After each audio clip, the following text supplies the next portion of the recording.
കൗമാര യൗവനങ്ങളെ കുരുക്കിടുന്ന ലഹരി വലയും മൊബൈൽ അടിമത്തവും തകർക്കാൻ തലശ്ശേരിയിൽ കരാത്തയും ജഗ്ലിംഗും സമന്വയിപ്പിച്ച് ആയോധന പരിശീലന കേന്ദ്രം ഒരുങ്ങുന്നു. നൂതന സംരംഭത്തിന്റെ ഉദ്ഘാടനം ഈ മാസം അവസാന വാരത്തിൽ നടക്കുമെന്ന് ഭാരവാഹികൾ വാർത്താ സമ്മേളനത്തിൽ അറിയിച്ചു. സർക്കസിന്റെയും കേക്കിന്റെയും ഈറ്റില്ലമായ തലശ്ശേരിയിൽ നിന്ന് ലോകശ്രദ്ധയിലേക്ക് എത്തുന്ന അപൂർവ പരീക്ഷണം സംഘടിപ്പിക്കുന്നത് 4 പതിറ്റാണ്ടായി തലശ്ശേരിയിലും പരിസര പ്രദേശങ്ങളിലും കരാത്തെ പരിശീലിപ്പിക്കുന്ന വിദഗ്ധനും അതിസാഹസികനുമായ സെൻസൈ സിയൻ മുരളിയും അദ്ദേഹം നേതൃത്വം നൽകുന്ന ജപ്പാനീസ് ജൂഡോ കരാത്തെ ജൂഡോ അക്കാദമിയും നൂതന സംരംഭത്തിന്റെ ഉദ്ഘാടനം ഈ മാസം അവസാന വാരത്തിൽ നടക്കും.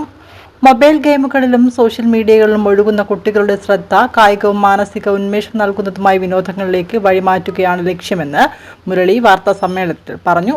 കരാത്തെ, ജൂഡോ, യോഗ തുടങ്ങിയ ആയോധന കലകളെയും ഏകാഗ്രതയുടെ വിദ്യയായ ജഗ്ലിംഗിന്റെയും സമന്വയമാണിത്. ഒരേ സമയം ഒന്നിലധികം പന്തുകൾ വായുവിൽ നിയന്ത്രിക്കുന്നത് കൈകളും കണ്ണുകളും തമ്മിലുള്ള ഏകോപനം വർദ്ധിക്കുകയും തലച്ചോറിനെ ഉത്തേജിപ്പിക്കുകയും ചെയ്യും. ചെറുപ്രായത്തിൽ കായിക അച്ചടക്കവും ആത്മവിശ്വാസവും വളർത്തുന്നതിലൂടെ കുട്ടികൾ തെറ്റായ കൂട്ടുകെട്ടുകളിലേക്കും ലഹരിയിലേക്കും വീഴുന്നത് തടയാനാവും. സർക്കസ് കൂടാരങ്ങളിൽ മാത്രം കണ്ടുവരുന്ന അതീവ ഏകാഗ്രത വേണ്ടിവരുന്ന ജഗ്ലിംഗ് എന്ന കലയെ ഇന്ത്യയിൽ ആദ്യമായി ഒരു മാർഷൽ ആർട്സ് അക്കാദമി പരിശീലനത്തിന്റെ ഭാഗമാക്കുകയാണ് സെൻസൈ സിയൻ മുരളി. പുതിയ സംരംഭത്തിനെ പറ്റി വിശദീകരിക്കാൻ വിളിച്ചു ചേർത്ത വാർത്താ സമ്മേളനത്തിൽ അക്കാദമി ഉപദേശക സമിതി chairman Mukundan Madathil, KV Gokuldas, Baburaj Ponon, sensei Prakashan, KS Vaishakh എന്നിവർ സംബന്ധിച്ചു. അതുപോലെ ഒട്ടേറെ വേറിട്ട സാഹസിക പ്രവർത്തനത്തിലൂടെ ശ്രദ്ധേയനായ വ്യക്തിയാണ്. നമ്മളെല്ലാം അദ്ദേഹത്തെ ഏറെ ബഹുമാനിക്കുന്നത് മറ്റൊരു പ്രവർത്തനത്തിലൂടെയാണ്. നമുക്കെല്ലാം അറിയേണ്ട 1 പതിറ്റാണ്ടിന് മുമ്പ്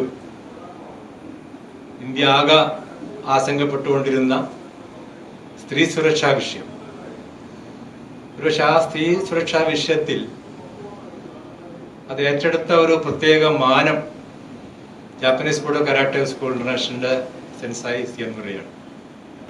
എല്ലാ ആളുകളെയും സമ്പൂർണ്ണ സ്ത്രീ സുരക്ഷ ബ്ലോക്ക് പഞ്ചായത്ത് എന്ന് പറയും. ഞാൻ പറയുമ്പോൾ അതിനകത്തൊരു പ്രത്യേകത കൂടി ഉണ്ട്, ഇവിടെ പ്രസക്തല്ലാണ്ട് പറയുന്നില്ല. തലശ്ശേരിയിലെ മുഴുവൻ ബ്ലോക്ക് പഞ്ചായത്ത് 7 പഞ്ചായത്തുകളെയും സ്ത്രീ സുരക്ഷ ബ്ലോക്കാക്കി മാറ്റുന്ന വളരെ നിസ്വാർത്ഥമായും സേവനപരമായി നടത്തിയ ഒരാൾ കൂടിയാണ്. 10 പൈസ ബ്ലോക്ക് പഞ്ചായത്ത് മുടക്കാണ്ടാണ് സഹിച്ചത്. എത്രത്തോളം ത്യാഗമുണ്ടെന്ന് കുറിച്ചറിയില്ല. അങ്ങനെ ഒട്ടേറെ മാറ്റങ്ങൾ കൊണ്ടുവന്ന ആൾ കൂടിയാണ്. ഒരു പുതിയ സംരംഭം ഇപ്പൊ നിങ്ങൾ പ്രതീക്ഷിക്കുന്നത് ഒരുപക്ഷെ ഇത് ലോകം തന്നെ ശ്രദ്ധിക്കുന്ന ഒരു അറ്റംപ്റ്റാണ്, ഒരു തുടക്കത്തിനാണ് കുറിക്കാൻ പോകുന്നത്. കേൾക്കുമ്പോൾ നമുക്ക് വളരെ എഴുതാൻ തോന്നും. ഈ ജഗ്ലിംഗ് എന്ന് പറയുന്ന ഒരു കായിക രംഗത്ത്, ഒരു കായിക പശ്ചാത്തലമുള്ള ഒരു ഇനത്തിൽ ഉണ്ടാകുന്ന ചില പ്രത്യേകത.